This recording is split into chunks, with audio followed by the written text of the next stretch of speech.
मुअज़्ज़िज़ नाज़रीन अस्सलामु अलैकुम। जब हज़रत सुलेमान अलैहिस्सलाम ने मलका सबा को बुलाया तो वो फर्मा बरदार होकर हज़रत सुलेमान अलैहिस्सलाम की खिदमत में पहुंची और इस्लाम कबूल कर लिया। मलका सबा के हालात से अंदाजा हो गया है कि इसकी रियाया के लोग बड़े अक्लमंद और इंजीनियर किस्म के लोग थे। मलका सबा का तख्त का जिक्र भी कुरान मजीद में आया है। क्योंकि सबा के लोग बड़े दौलतमंद और अक्ल इल्म में पढ़े हुए थे, इसलिए हज़रत सुलेमान अलैहिस्सलाम ने मलका सबा के साथ गुफ्तगू के दो मौकों पर इस पर अपनी बढ़ाई का इजहार किया, जिसे मलका सबा ने भी तस्लीम किया और सुलेमान अलैहिस्सलाम की इसी अजमत के बायस मलका सबा को इस्लाम कबूल करने पर आमादा किया। मुल्क सबा का इलाका दुनिया में एक जन्नत का नमूना था। यहाँ के रहने वाले अल्लाह के फर्मा बरदार बंदे थे। सबा की हुकूमत यमन से लेकर शाम तक और शुमाली अफ्रीका तक फैली हुई थी। यमन से एक बादशाह इब्राहिम नामी ने खाना काबा पर रसूल पाक सल्लल्लाहु अलैहि वसल्लम की पैदाइश से कुछ दिन पहले हमला किया था और अल्लाह के हुक्म से परिंदों के जरिए तबाह हुआ था। सबा के हाकिमों ने बड़ी अजीमुशान इमारतें बनाई थी। इनकी हुकूमत के जमाने में जमीन के अंदर खजाने दबे हुए थे। हज़रमौत और यमन का इलाका खुशबूदार अशिया के लिए मशहूर था। कहा जाता है कि लोग जिस लकड़ी को जलाते थे वो भी खुशबूदार थी।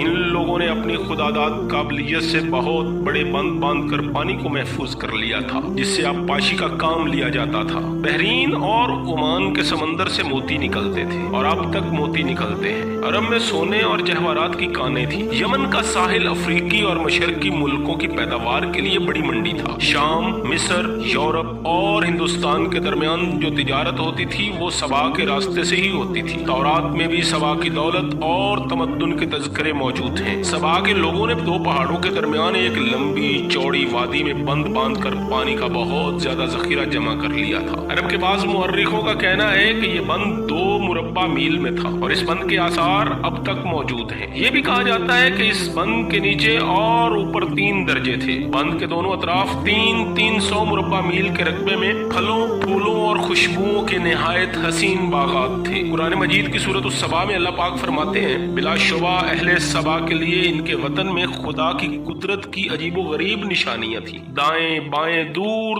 तक बागों का सिलसिला चला गया था। खुदा ने इनको फरमा दिया था कि ऐ सबा वालों, अपने परवरदिगार की जानिब से बख्शी हुई रोजी खाओ और शुक्र अदा करो। ये शहर पाकीज़ा है और अल्लाह बख्शने वाला है। अहले सबा एक मुद्दत तक अल्लाह की नेमतों से फायदा उठाते रहे और अल्लाह के अहकाम की तामील को अव्वल फर्ज ख्याल करते रहे, मगर दौलत, फारिगुल बाली और ऐशो इशरत के सामान ने आहिस्ता आहिस्ता इनमें भी वही खराबियां और बुराइयां पैदा कर दी जो इनसे पहली कौमों के जवाल और तबाही का सबब बनी थी। ऐशो इशरत में वो अल्लाह को ऐसे भूले कि उन्होंने अल्लाह के अहकामात पर अमल करना छोड़ दिया। खुदावंद करीम हमेशा अपने बंदों को मोहलत देता है, इनकी तरफ अपने रसूल भेजता है और जो इनको बुरे कामों से बचने की ताकीद करते हैं, नेकी और अच्छे काम करने की तबलीग देते हैं। जब अहले सबा पर अंबिया की किसी बात का असर न हुआ तो अल्लाह ताला ने इन पर 2 किस्म के अजाब नाजिल किए, जिनसे इनके बागात बर्बाद हो गए और इनकी जगह जंगली बेरियां, खारदार दरख्त उगाए। हुआ ये कि वो बंद जिस पर इनको बड़ा नाज था और जिसकी मजबूती और पायदारी के बड़े बड़े दावे किए जाते थे,